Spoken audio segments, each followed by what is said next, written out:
Investigador de Global Wilson Center, no, investigador global de Wilson Center y profesor del IESA, analista político. Buenos días y bienvenido, Michael. Qué gusto tenerte aquí en el programa, en el marco de esta sección. Así lo veo, ¿no? En vista de las cosas que han venido ocurriendo en estas últimas horas aquí en Venezuela. ¿Cómo estás? Muy bien, gracias. Un placer estar Por acá. favor. Bueno, el CNE admitió la adhesión de la tarjeta de Un Nuevo Tiempo y de MPB, Edmundo González.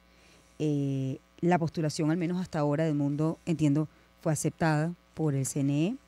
No fue anunciada ningún tipo de impugnación, al menos así no ha sido comunicado. La pregunta es, ¿Lula fue determinante en esta decisión, en lo que ha pasado en estas últimas horas? Lula, Petro y algunos líderes regionales. Mira, ha sido unas semanas llenas de obstáculos, con muchísima incertidumbre. Y definitivamente los eventos de ayer, no solamente en cuanto a la formalización del registro de las candidaturas presidenciales, es una muy buena noticia, sino que se da un contexto en el cual estamos viendo un mundo internacional, no solamente Petro, Lula, incluso el jefe de misión de los Estados Unidos diciendo ayer que las negociaciones continuaban, que hay voluntad todavía de revisar y avanzar en los acuerdos. Yo creo que eso señala que básicamente en el aspecto internacional, básicamente toda la región y Europa y el resto del mundo quiere una salida electoral, una ruta electoral para Venezuela, que se da además en un contexto también dentro de la oposición complejo, que se resolvió el sábado por la noche en un acuerdo unánime entre Rosales y Machado, que básicamente permitió que se preservara la tarjeta de la MUD y se presentara la candidatura de Edmundo González Urrutia, ¿no? Entonces yo creo que todo eso viene ocurriendo en un ambiente, como dije, muy incierto, y donde yo creo que la declaración de Lula ayer es clara en el sentido que él dice, pareciera que vamos a elecciones a Venezuela. No solamente se alegra por el registro de la candidatura, sino que dice que estamos en camino a ese 28 de julio. Y todo eso se da también en el marco de esa iniciativa de Petro de buscar una salida no solo electoral, porque es que las elecciones por sí solas no van a resolver los problemas en Venezuela, porque las elecciones dan un ganador y un perdedor. Y en Venezuela necesitas reformas institucionales y necesitas garantías para quien pierda la elección quede tranquilo y para quien gana la elección también pueda gobernar en Venezuela. Entonces ese acuerdo de Petro que está en el aire, yo creo que es un tema que también vamos a ir viendo cómo en el plano nacional se va a ir aterrizando, si es que se aterriza, pero creo que es un complemento fundamental. Y para terminar, ayer también, que fue un día a mi juicio lleno de buenas noticias, está la visita de la misión exploratoria de las Naciones Unidas para ver el tema de la veeduría electoral del 28 de julio. Ya habíamos tenido la visita de la Unión Europea, tuvimos la visita del Centro Carter y por lo tanto ahí también empiezan a haber unos avances importantes. Ahora, ¿por qué tendría el gobierno que seguir las recomendaciones de Estados Unidos, de Lula o de Petro, si cuenta con otros aliados? Está China, está Turquía, está Rusia, está Irán, y con ellos ha podido gobernar y mantener el status quo también. Mira, yo creo que aquí la salida solo electoral es frágil, es extremadamente frágil, porque se vuelve una elección para todos, absolutamente existencial. Lo que hemos visto hasta ahora, que es que en la medida en que las negociaciones que han avanzado de manera muy parcial, pero siguen manteniéndose, siguen esos canales de comunicación abiertos entre los distintos actores, tanto a nivel nacional como internacional, en la medida que esas negociaciones avancen, yo creo que esa elección puede materializarse y dar un proceso de cambio que sea positivo para todos. Es decir, si la elección no logra con esa negociación arrojar garantías y arrojar reformas institucionales importantes, la viabilidad de la elección de por sí es tremendamente frágil. Y ciertamente el chavismo puede resistir en el poder, ya lo ha mostrado. La oposición también puede seguir en una posición muy crítica frente a la situación que vive Venezuela en cuanto al tema constitucional y democrático, pero yo creo que al final todo pasa por una negociación. Y lo digo por lo siguiente, aquí hubo primarias, que es muy importante y fue un evento muy importante porque hubo una negociación previa. Aquí hubo una fecha electoral porque hubo una negociación previa con un calendario electoral muy ajustado, muy ajustado, pero hubo porque hubo esa negociación. Y el día de ayer me da la impresión, porque al final no vemos todos esos eventos, no son transparentes para todo el mundo, hay canales secretos entre todos los actores, pareciera que también hubo un proceso de negociación muy amplio que permitió, después de una suspensión de 72 horas del proceso, de retomarlo en un acuerdo donde se logra registrar la candidatura unánime de la oposición alrededor de la MUD a través de Edmundo González Urrutia. Entonces, yo creo que eso es todo muy positivo, pero es todo muy frágil.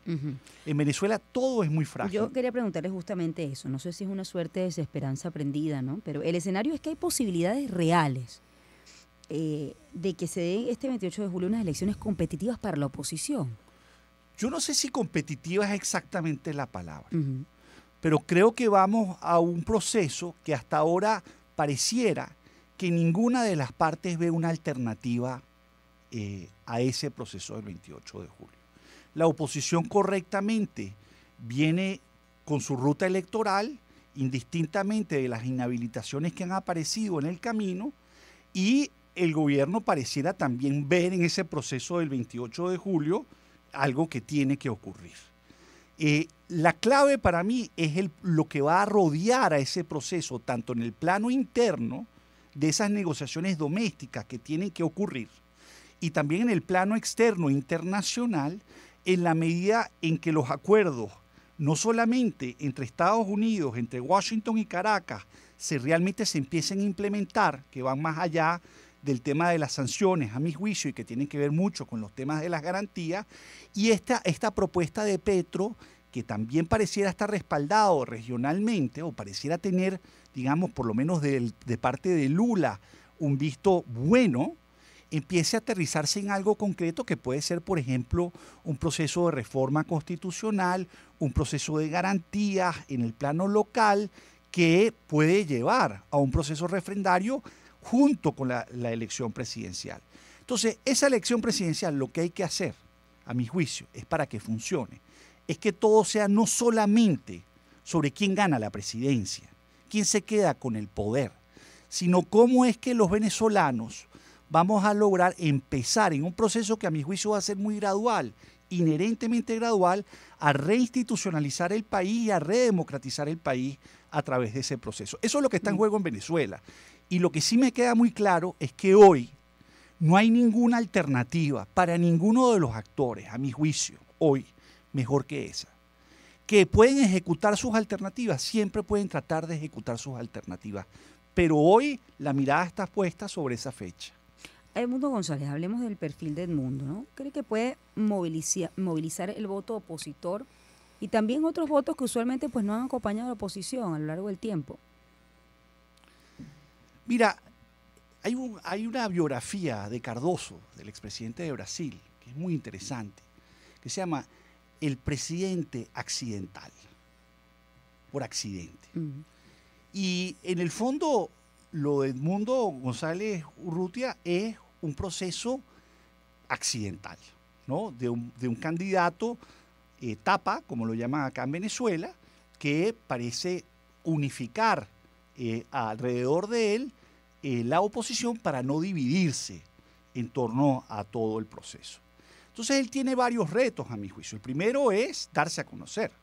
Es un diplomático con una carrera muy importante, es un hombre que practica la unidad, lo demostró en su tránsito dentro de la MUD, pero requiere salir en campaña. Tiene el endoso de los dos candidatos que se perfilaban dentro de la oposición, María Corina Machado con unos niveles de popularidad muy altos y Rosales con una respetabilidad muy alta también en el Zulia, que deberían ser unos activos, pero al final una campaña se gana en el terreno, ¿no? Y ese es para mí su gran reto.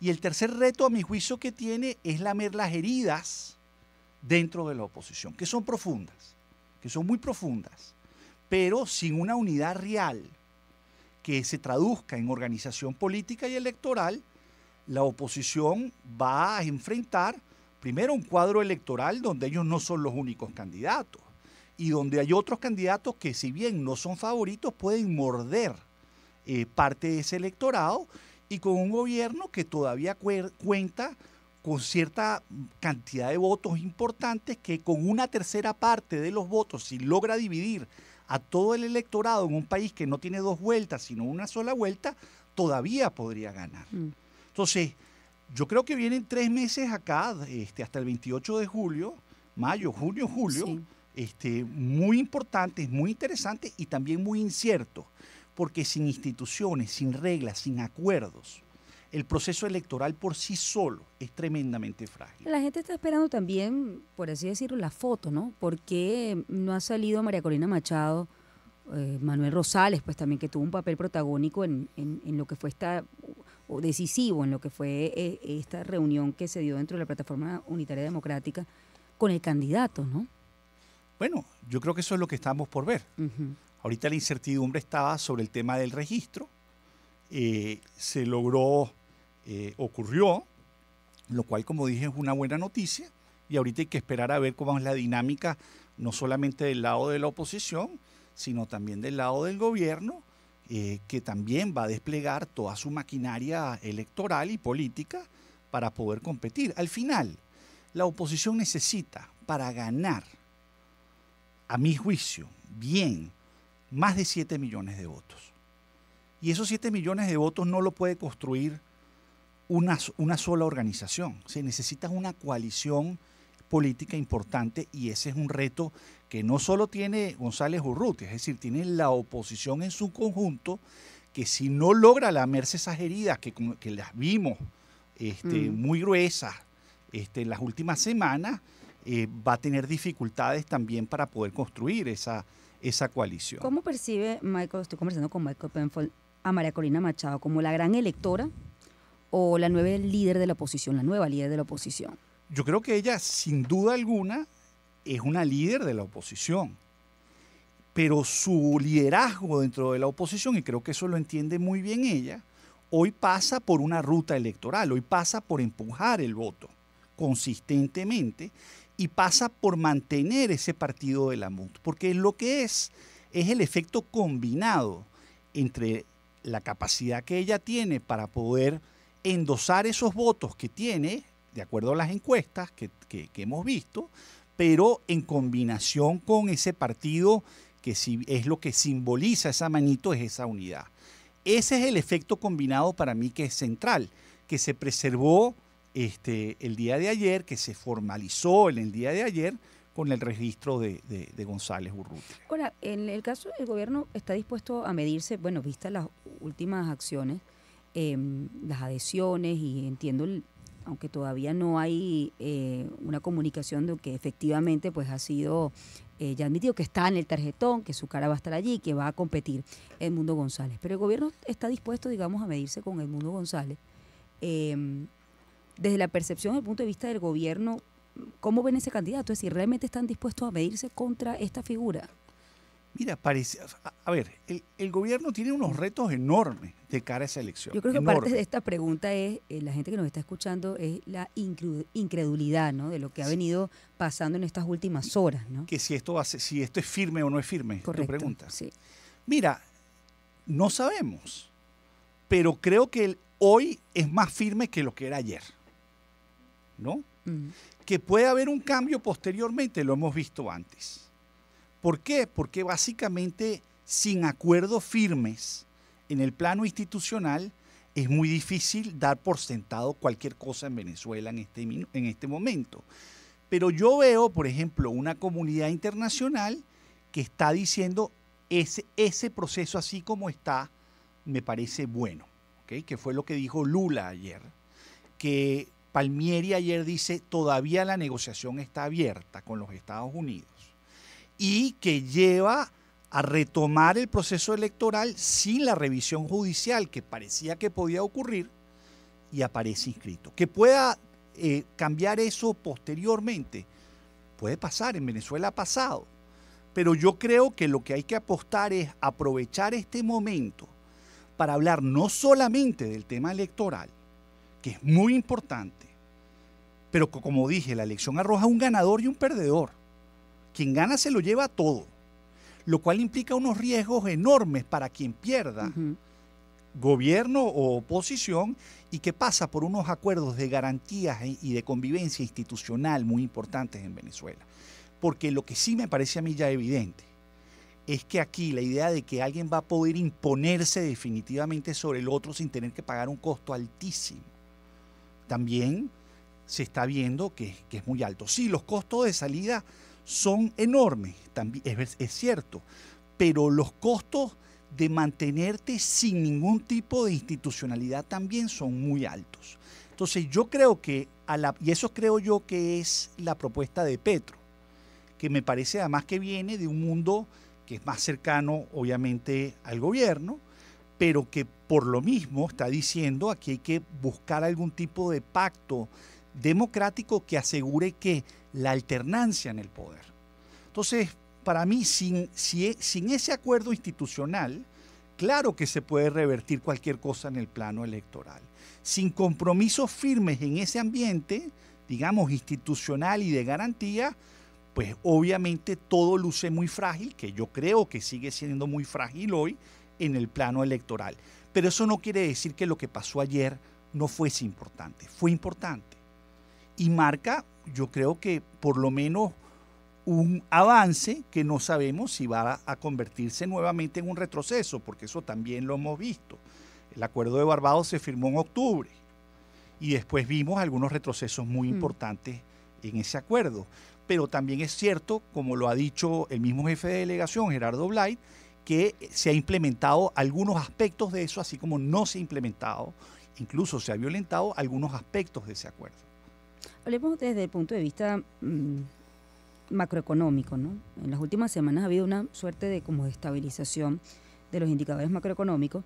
En épocas, digamos, electorales, los que tienen la posibilidad en el sector privado de tomar decisiones tienden un poco como a ser más cautos, ¿no? Sin embargo, eso no ha pasado. El país pareciera no estar en un gran crecimiento, pero sí avanza. Y me pregunto yo si hay una lectura, ¿qué tan conectada está la gente con el tema político? Es decir, con respecto a la parte económica, si el país avanza aún a pesar del conflicto político electoral o la situación política electoral.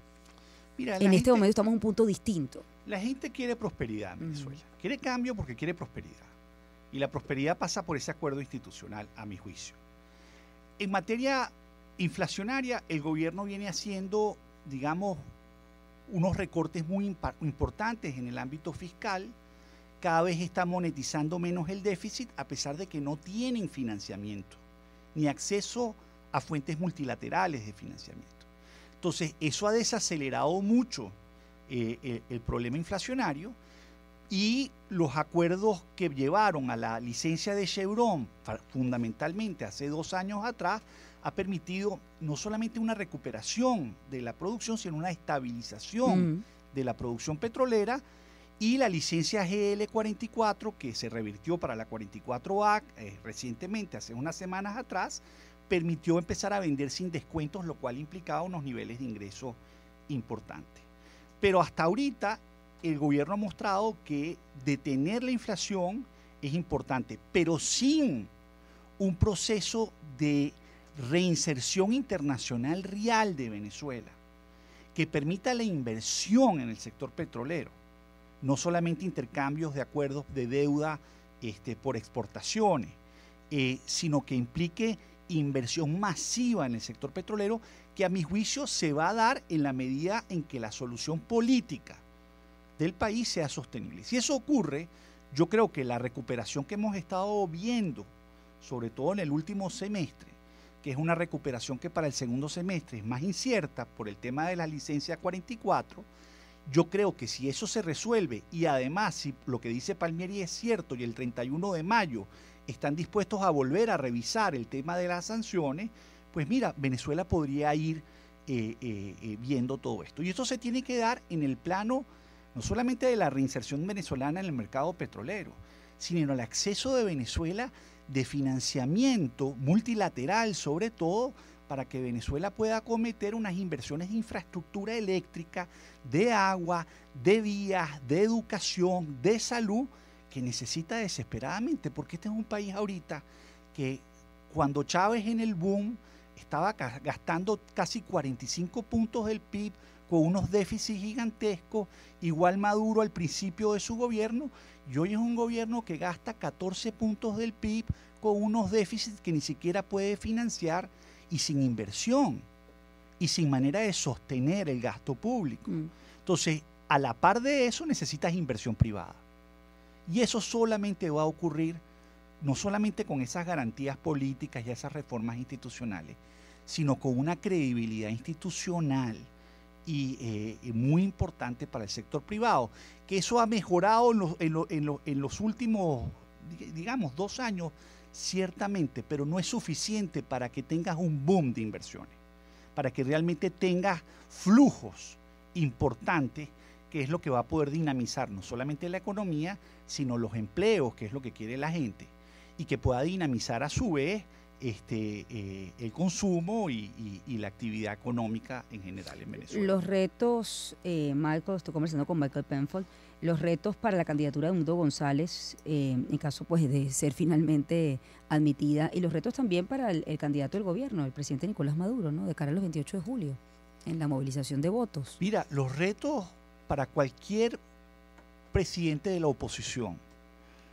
que gane la elección, si es que logra ser presidente, es negociar, seguir negociando. Va a enfrentar un Congreso, una Asamblea Nacional que no controla,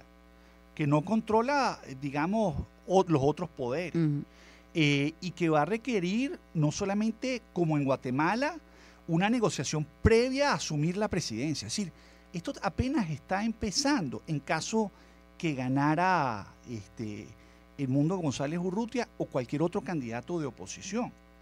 En el caso de Maduro, tiene un reto que es que esta elección realmente permita su reinserción política e internacional para poder, yo no diría normalizar, sino realmente entrar en un proceso creíble de transformación. Y eso pasa, a mi juicio, por el 28 de julio. Entonces, yo no veo casual también que todo este esfuerzo internacional, donde yo creo que los vecinos, Estados Unidos está mostrando por un lado, mucha firmeza, porque Lula fue muy firme cuando lo de Corina Lloris, pero también está siendo muy abierto cuando dice eso que está ocurriendo ahorita, lo que ocurrió ayer en Venezuela, eso está bien. Bueno, entonces, y también del lado del gobierno de mostrar cierta apertura, digamos, exacto, a esas propuestas. Entonces, esto es un proceso, lo que sí te garantizo es que lo que viene en Venezuela es un proceso, tiene un componente electoral, tiene que tener un componente institucional y de garantía, pero sobre todo tiene que tener un componente de negociación, no de semana, de mucho tiempo, en un marco donde los cambios van a ser graduales, porque si no, aquí el tema de las garantías se vuelve un problema muy, muy grande y muy grueso en Venezuela. Te agradezco mucho, Michael. Michael Penfold, investigador global de Wilson Center y profesor del IES, analista político, me ha acompañado en Así lo veo, así lo ve, el panorama político electoral nacional. 7:37, hacemos una pausa, ya volvemos. Sonidos que te envuelven.